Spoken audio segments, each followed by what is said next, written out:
ንጋት በኢትዮጵያ ሰማይ ስር አዲስ ተስፋን ሰንቆ ብቅ ብሏል። ይሄ ንጋት ከማለዳ የፀሐይ ጮራ ይልቅ በፋብሪካዎች ማማና በማሽኖች ድምጽ የሚታጀብ የኢንዱስትሪ ብርሃን ነው። በግርማ ሞገስ የተንጣለለው የገላንጉራ ኢንዱስትሪ ፓርክ ግንባታ ማሽነሪዎች የሚያስገመግሙት የኢትዮጵያን የኢኮኖሚ ነጻነት ለማወጅ ነው። ከቦይንግ አውሮፕላኖች መለዋወጫ እስከ አርቲፊሻል ኢንተለጀንስ ድረስ ያለው የቴክኖሎጂ ፈጣን ምርታ ለሀገራዊ ኩራታችን ምን ትርጉም ይኖር ይሆን? በ10 ቢሊዮን ብር ወጪ እየተገነባ ያለው የገላንጉራ ኢንዱስትሪ ፓርክስ ለአምራቾችና በሺዎች ለሚቆጠሩ ወጣት ስራ ፈላጊዎች ምን አዲስ ተስፋ ይዞ መጥቷል? ቆይታችን ይህን ይመልሰዋል።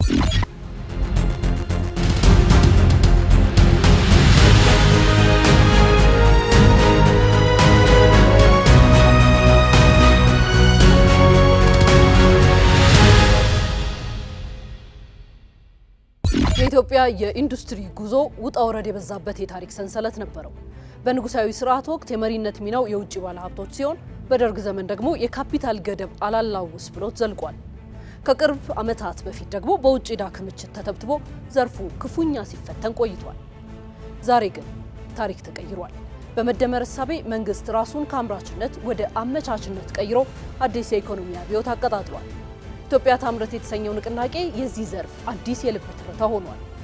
በዚህም 46 በመቶ ብቻ የነበረው የማምረት አቅም ወደ 66.3 በመቶ ከፍ ብሏል። ምርት አቁመው የነበሩ 993 ኢንዱስትሪዎች ወደ ስራ ሲመለሱ 325 አዳዲስ ግዙፍ ማምረቻዎች ገበያውን ተቀላቅለዋል። ይህ ቁጥር ስታቲስቲክስ ብቻ አይደለም። ከ235 ሺህ በላይ ለሚሆኑ ወገኖቻችን በቤታቸው የሞቀ እንጀራ እንዲኖር ያደረገ የስራ ዕድል ጭምር እንጂ። የወታደራዊ አልባሳትንና የቢራ ብቅልን 100 በመቶ በሀገር ውስጥ ማምረት መቻላችን በ9 ወራት ውስጥ 4.9 ቢሊዮን ዶላር በላይ የሚያወጡ ምርቶችን በሀገር ውስጥ በመተካት የውጭ ምንዛሬን መታደግ ያስቻለን ትልቅ ስኬት ነው። ይህን ስኬት ይበልጥ ለማስፋት የጉዟችን ማሳያ ወደ ሆነው ወደ ገላንጉራ ኢንዱስትሪ ፓርክ እንውሰዳችሁ። በአቃቂ ቃሊቲ ክፍለ ከተማ የሚገኘው ይህ ፓርክ በ93.9 ሄክታር መሬት ላይ እውን እየሆነ ያለ ግዙፍ የኢንዱስትሪ ከተማ ነው። ፓርኩ ፍጹም ሰው ተኮርና ዘመናዊነትን ያጣመረ የኢንዱስትሪ ስነ ምህዳር ነው። በምዕራፍ 1 ግንባታው 68 የአልባሳትና ጨርቃጨርቅ ማምረቻዎች፣ ለእንጨት፣ ለብረታ ብረት፣ ኬሚካልና ፕላስቲክ የተዘጋጁ ግዙፍ ሼዶችንም አካቷል። ይህ ፓርክ ሰራተኛው ሰርቶ ብቻ የሚወጣበት ሳይሆን ኑሮውን በክብር የሚመራበት ነው። ለዚህም ሲባል ዘመናዊ የጤና ጣቢያ፣ እናቶች በሰላም ሰርተው እንዲገቡ የህፃናት ማቆያ፣ የምርምርና የልማት ማዕከል፣ ደረጃቸውን የጠበቁ የእንግዳ ማረፊያዎችና አፓርትመንቶችም እንዲገነቡለት ይደረጋል። የደህንነትና መሰረተ ልማት አቅርቦቱን አስተማማኝ ለማድረግም ፖሊስ ጣቢያ፣ የእሳት አደጋ መከላከያዎች፣ የነዳጅ ማደያ፣ ግዙፍ መጋዘኖችና ዘመናዊ ጋራዥ እንዲሁም የፍሳሽ ቆሻሻ ማከሚያ ማዕከልን አቅፎ የያዘ ራሱን የቻለ ስሉጥ ከተማ ነው። የዚህ ግዙፍ የገላንጉራ ፕሮጀክት ዓላማ በህንፃዎቹ ግዝፈት ብቻ የሚለካ አይደለም። ትልቁ ግቡ የሀገራችንን የአምራች ኢንዱስትሪዎች ተወዳዳሪነት ማሳደግና የምርት ውጤታማነትን ማረጋገጥ ነው። አነስተኛና መካከለኛ አምራቾችን ከከፍተኛ አምራቾች ጋር በማስተሳሰር የቴክኖሎጂ ሽግግርን መፍጠር፣ ዘመናዊ አሰራሮችን በማስፋፋት ምርታማነትን ማባዛት አንኳር ዓላማው አድርጎ ነው የተገነባው። ከዚህም ባለፈ ከውጭ የሚገቡ ምርቶችን በሀገር ውስጥ በመተካት የውጭ ምንዛሬ ማዳንን፣ ሁሉን አካታችና ብዝሃ ምርቶችን በማምረትም የኤክስፖርት አቅማችንን አጠናክሮ መገንባት የፓርኩ ዋነኛ ተልዕኮ ነው።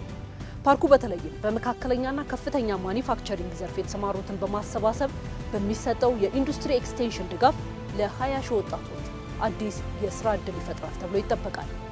የኢትዮጵያ ኢንዱስትሪ ትንሣኤ በገላንጉራ ብቻ ያበቃል። ኢትዮጵያ ዛሬ ከዓለም ግዙፍ የቦይንግ ኩባንያ ጋር በመተባበር የአውሮፕላን መለዋወጫዎችን እያመረተች ነው።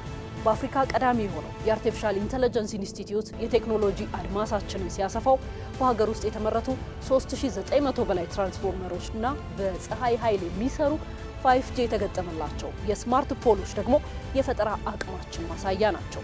በማዕድን ዘርፍም የወርቅ ምርታችን በ12 እጥፍ ማደጉና የድንጋይ ከሰል ምርታችን የሀገር ውስጥ ገበያን በዋነኛነት መቆጣጠሩ የኢኮኖሚያችንን መዋቅራዊ ሽግግር ቁልጭ አድርጎ የሚያሳዩ ታሪካዊ ምርታዎች ናቸው። ይህ ጉዞ ከትናንት ውድቀት የተማረ ዛሬን በላብና በእውቀት የሚገነባ ነገን ደግሞ በእድገት የሚያጸና ጉዞ ነው። ምንም እንኳን የኃይል አቅርቦትና የውጭ ምንዛሪ እጥረት ፈተናዎች ቢሆኑም በኢንዱስትሪ ትስስር ስትራቴጂ አማካኝነት ችግሮቹን ለመቅረፍ የማያቋርጥ ጥረት እየተደረገ ነው። ዛሬ በገላንጉራ የሚሰማው የማሽኖች ድምፅ፣ በኤሮስፔስ ዘርፍ የምናየው የቴክኖሎጂ ጥረትና በዲጂታል ኢትዮጵያ የሚቀጣጠለው እውቀት ሁሉም የሚነግረው አንድ ትልቅ ሀቅ አለ። እርሱም ኢትዮጵያ የኢኮኖሚ ነፃነቷን በማያወላዳ ሁኔታ እያረጋገጠች መሆኑን ነው። የጀመርነው ስኬት በማስፋት የግል ዘርፉን አቅፈን በመያዝ የቴክኖሎጂ ሽግግርን እናፋጥናለን። በዚህም ሀገራችን በአጭር ጊዜ ውስጥ የአፍሪካ የማኒፋክቸሪንግና የቴክኖሎጂ ማዕከል የመሆኗን ውጥን መሳካቱ አይቀሬ ነው።